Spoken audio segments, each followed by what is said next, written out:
been about a week since the release of Dragon Age Veilguard, and sales are already starting to cool down pretty significantly.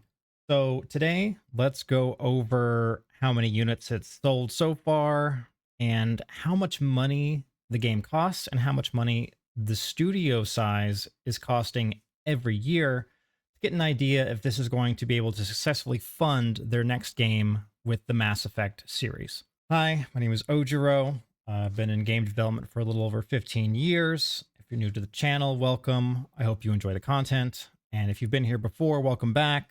I apologize for being absent for a while. I was hoping to make a video on the layoffs for the Concord studio. However, while they got laid off that day, I also got laid off that day. So I have been a little preoccupied on my end. So to get right into it, Veilguard. It has been a bit of a flashpoint where a lot of individuals look at it as trying to own the chuds, and then you've got the others that are saying this is woke garbage. I think in general, I think we can all come to the agreement that people that play the game think the combat's pretty decent, but pretty much universally, the writing is terrible. Now, if we are to look at how many people built this game, I can't actually find someone that has transcribed the credits of Dragon Age The Veilguard and put it on a site like Moby Games, which I usually use. So what I did is I found a video on YouTube that had the credits in 4K, and I sat there and I made a running tally of Bioware employees, just the Bioware employees, not the EA Games folks. I didn't put in any of the voice actors. I didn't put in any of the various localization teams that they use, which is a lot of people. It's like a 30 or 28-minute, I think, video for the credits. The first 8 minutes are all BioWare. And with that running tally, I was able to get about 509 employees. Now, these employees are going to be working out of, I think, primarily Edmonton or Austin, Texas. I think the majority are supposed to be out of Austin. And let's just say that it takes an average of about $125,000 per employee. Cost salary, software, hardware, benefits.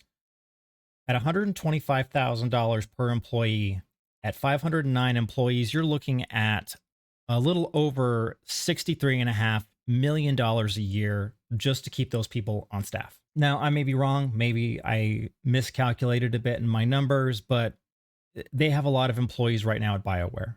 BioWare probably went through the same kind of things that a lot of other tech companies went through, and entertainment companies, where we all overhired during COVID.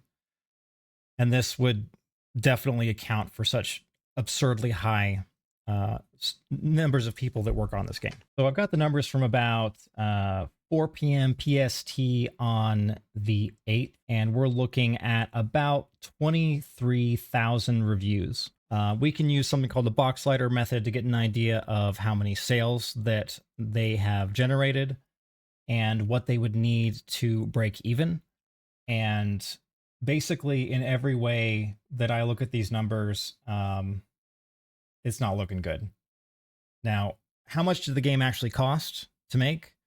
That's hard to say. Now, this game's been in development on and off for about 10 years now.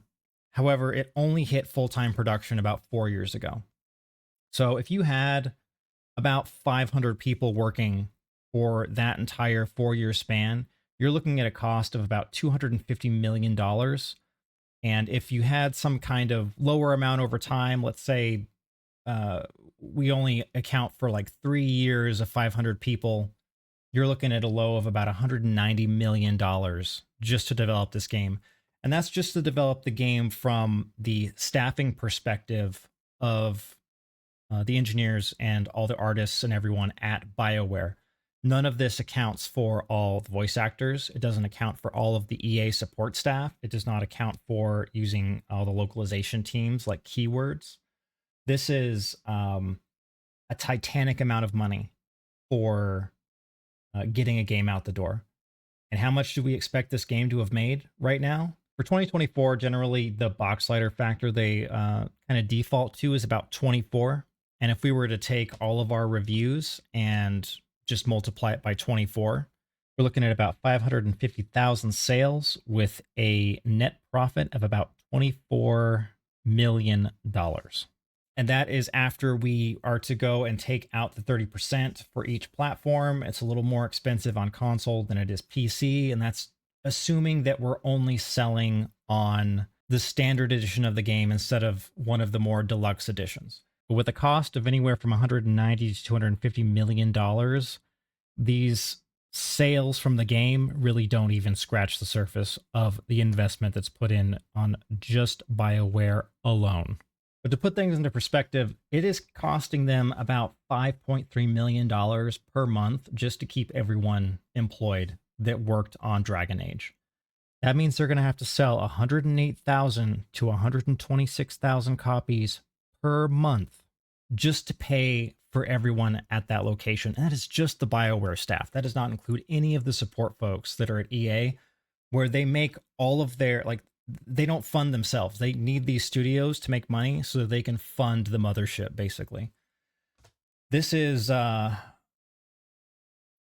catastrophic.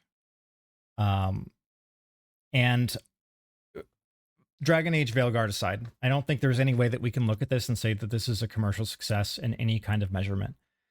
But I think what a lot of people are worried about that are passionate about the Mass Effect franchise is they're saying, is this franchise going to be okay? Because Veilguard, like, while the gameplay is generally considered acceptable by people, when it comes to the story and the writing, it's pretty bad. Those writers are going to go on and work on Mass Effect now.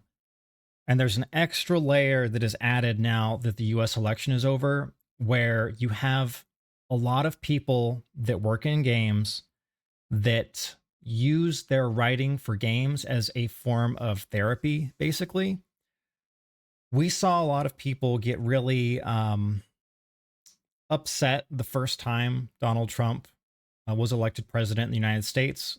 We got games like Dustborn out of people that were really upset over Donald Trump being elected. And now that he's been elected again, I fully expect there to be a lot of people, especially writers in the games industry, to really lose their mind and try and push a lot more messaging than normal through their work. I hope that the people that are running the ship at Mass Effect ideally get rid of these writers. I haven't played it myself. As soon as I lost my job, I was like, well, we're not buying any more video games right now. But I have watched a lot of gameplay, and the dialogue it goes from okay to downright atrocious. And that's the quality of writing that a lot of these writers have, because they're just bad.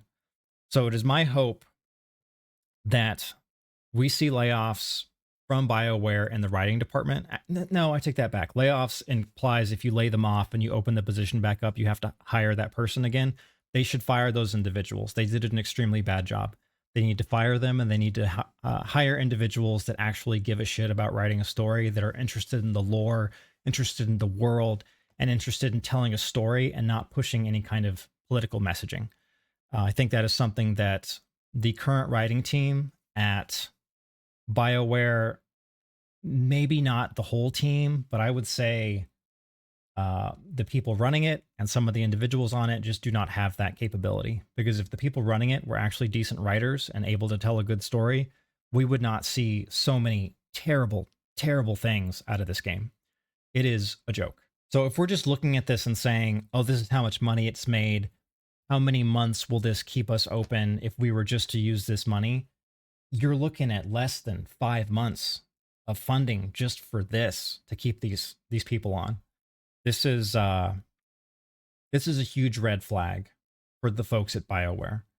I would not be surprised if EA is forced to lay off a significant number of them because of this failure. Because it is a huge ask to tell investors, hey, we have a team that has a proven track record of failure, and we want you to fund them to the tune of hundreds of millions of dollars in the off chance that we're suddenly able to make a good game. So many AAA games have been a failure because they don't care about their audience. They patronize them. they insult them, and then they say, I don't understand, why didn't our game sell? It's because they didn't make a game for their audience.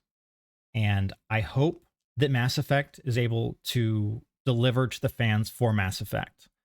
I don't like seeing established franchises go into the garbage because a bunch of idiots are running a studio. And right now, I think there are some good people that are still at BioWare. You've got some good things there, but when it comes to the narrative side, which I think is one of the most important things for the studio, that team's done. They need a new team, and they need it fast.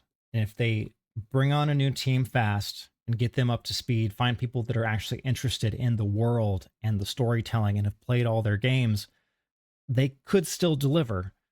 The gameplay for Veilguard, I think it looked really bad, but some people that play it, they really enjoyed it. I'm happy for them. But goddamn, dude, I don't know if they're going to be able to pull it off. But that's all I got for now. Thanks for dropping by, and I'll post some more videos as time goes on and get back into the cadence of things. But hope to see you again in a future video. Farewell.